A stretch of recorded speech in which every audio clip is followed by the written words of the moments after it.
আসসালামু আলাইকুম। Heart attack বা মায়োকার্ডিয়াল ইনফার্কশন, এটা আমরা প্রায় শব্দগুলি শুনে থাকি। হার্ট অ্যাটাক বা মায়োকার্ডিয়াল ইনফার্কশন কেন হয় এবং এটা থেকে বাঁচার উপায় আজকে আমরা জানব। আমাদের হৃৎপিণ্ডে হৃৎপেশি রয়েছে। এই হৃৎপেশিতে অক্সিজেন এবং খাদ্যবস্তু পরিবহনের জন্য হৃৎপিণ্ডে তিনটি ধমনী রয়েছে। কোনো কারণে এই ধমনীতে যদি রক্ত জমাট বেঁধে যায়, ফলে হৃৎপিণ্ডের পেশিগুলিতে অক্সিজেন সরবরাহ বাধাগ্রস্ত হয়। এই অবস্থায় হার্ট তার কাজ নিয়মিত পাম্প করা বা তার নিয়মিত কাজ করতে পারে না। এই অবস্থাকে বলে হার্ট অ্যাটাক বা মায়োকার্ডিয়াল ইনফার্কশন। হার্ট অ্যাটাক কেন হয় আমরা আজকে জানব। প্রথম হচ্ছে, হৃৎপিণ্ডের যে ধমনীগুলি রক্ত সরবরাহ করে সেই ধমনীতে চর্বি জমার কারণে হার্ট অ্যাটাক হতে পারে।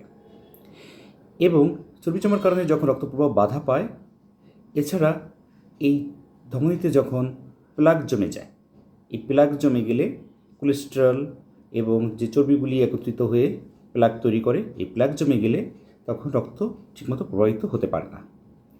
কখনো কখনো এই প্লাক ফেটে যেতে পারে। ফেটে গেলে তখন সেখানে রক্তক্ষরণ হয় এবং রক্ত জমাট বেঁধে যায়, তখন হার্ট অ্যাটাক হতে পারে। হার্ট অ্যাটাক থেকে বাঁচার উপায়: আমাদের স্বাস্থ্যসম্মত খাদ্য গ্রহণ করতে হবে, আঁশযুক্ত খাবার অর্থাৎ রাফেজযুক্ত খাবার এবং সবুজ শাকসবজি ফলমূল খেতে হবে। পরিশ্রম করতে হবে, প্রতিদিন অন্তত 30 মিনিট হাঁটতে হবে। এরপর আমাদের শরীরের ওজন ঠিক রাখতে হবে এবং ডায়াবেটিসের পরিমাণ ঠিক রাখতে হবে।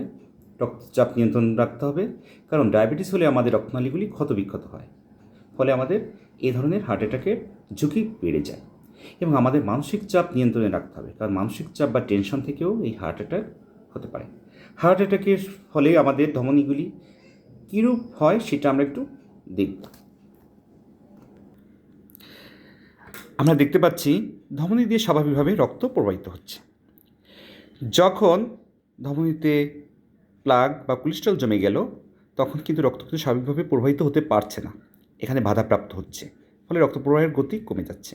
ফলে ধমনী রক্ত প্রবাহের গতি কমে গেলে আমাদের হৃৎপিণ্ড পর্যাপ্ত পরিমাণে অক্সিজেন পাচ্ছে না, অক্সিজেন সরবরাহ এখানে বিঘ্ন ঘটছে। আবার কখনো কখনো প্লাক জমে এখানে ফেটে যেতে পারে, তখন এখানে রক্তক্ষরণ হতে পারে বা রক্ত জমাট বেঁধে যেতে পারে। রক্ত যখন জমাট বেঁধে যায়, তখন কিন্তু আর রক্ত এখান থেকে প্রবাহিত হতে পারছে না, তখন আমাদের এখানে হার্ট অ্যাটাক হতে পারে। এভাবে আমাদের ধমনীতে এই অবস্থায় হার্ট অ্যাটাক হয়ে থাকে। আমাদের এর জন্য সবাইকে স্বাস্থ্যসম্মত উপায়ে ব্যায়াম করতে হবে এবং স্বাস্থ্যসম্মত উপায়ে চলতে হবে। মানসিক চাপ নিয়ন্ত্রণ রেখে পর্যাপ্ত পরিমাণে স্বাস্থ্যসম্মত খাবার, শাকসবজি, ফলমূল এগুলি খেতে হবে।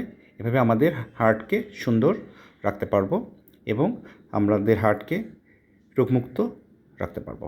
সবাইকে সাথে থাকার জন্য ধন্যবাদ।